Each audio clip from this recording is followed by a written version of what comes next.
శ్రీకృష్ణుడు ముస్లిం. ఈయన 5 సార్లు నమాజ్ జేసేవాడు.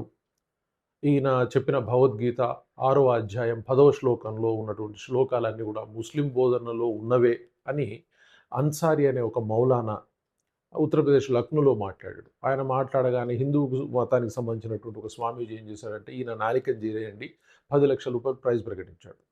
ఇతను జార్ఖండ్‌లో మాట్లాడాడు. కానీ ఈయన మాట్లాడింది మరి కరెక్టా అనంటే శుద్ధ అబద్ధం అని అందరికీ తెలుసు. ఎందుకంటే భారతదేశ సంప్రదాయం అంటే సనాతన ధర్మం, హిందూ మతాన్ని పక్కకు పెట్టండి. సనాతన ధర్మం ఇది ఒరిజినల్‌గా చూస్తే లక్షల సంవత్సరాల నుంచి ఉన్నది. ఈ లక్షల సంవత్సరాల సంప్రదాయం అనేది అసలుకి ఈ మతాలే లేవు భూమి మీద.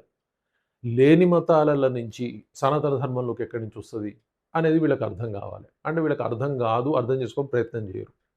సో, ఇక్కడ ఈ సనాతన ధర్మంలో ఉన్నటువంటి భగవద్గీత గావచ్చు, ఇతిహాసాలు గావచ్చు, వేదాలు గావచ్చు, వీటి నుంచే అందరూ కాపీ చేసి అన్ని మతాల వాళ్ళు వాడుకుంటా ఉన్నారు.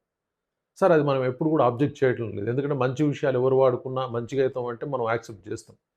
కానీ ఇది నచ్చని కొంతమంది ఏం చేస్తా ఉన్నారంటే ప్రజల్లో అలజడులు క్రియేట్ చేయడానికి వాళ్ళు ఒక ఐడెంటిటీ తెచ్చుకోవడానికి ప్రయత్నం చేస్తా ఉన్నారు. మరి అసలు 6వ అధ్యాయం 10వ శ్లోకంలో ఏముంది అని చూస్తే యోగాభ్యాసం చేసేవాడు ఏకాంత ప్రదేశంలో ఉండి మనోనిగ్రహంతోటి కోరికలు లేకుండా, వస్తువుల మీద ఆశ లేకుండా యోగధ్యానం చేయాలి అని ఉంది. ఇది కామన్ ఎలిమెంట్. శ్రీకృష్ణుడు చెప్పినా, ఇంకెవరు చెప్పినా గూడా మనిషి అనేవాడు ఫాలో అయ్యే సిస్టమ్ ఇది. మనుషులకు చెప్పబడే సిద్ధాంతం. దీన్ని ఫస్ట్ చెప్పింది మనమే. మనం చెప్పిన తర్వాతనే ఇతరులు దాన్ని కాపీ చేసుకున్నారు. ఎందుకంటే ప్రపంచంలో సనాతన ధర్మం ఉన్నది అనుకుంటే, అంటే ధర్మాన్ని పాటించే ప్రజలు భారతదేశంలో ఉన్నారు అనుకుంటే, ఈ ప్రాంతంలో ఉన్నారు అనుకుంటే, ఇక్కడ వచ్చిన సిద్ధాంతాలే ప్రపంచవ్యాప్తంగా పోయినాయి తప్పితే వేరే వాళ్ళే మనం తీసుకోలేదు. అది అర్థం కానటువంటి వ్యక్తులు మాట్లాడే మాటలకు విలువనివ్వాల్సిన అవసరం లేదు. కానీ వీళ్ళు ఏదో ప్రాపగాండా కోసమో, సమాజంలో అలజడి కోసం ట్రై చేస్తారు. వాళ్ళని ఇగ్నోర్ చేయటం మంచిది. సరే ఆయన మీద కేసులు పెట్టారు.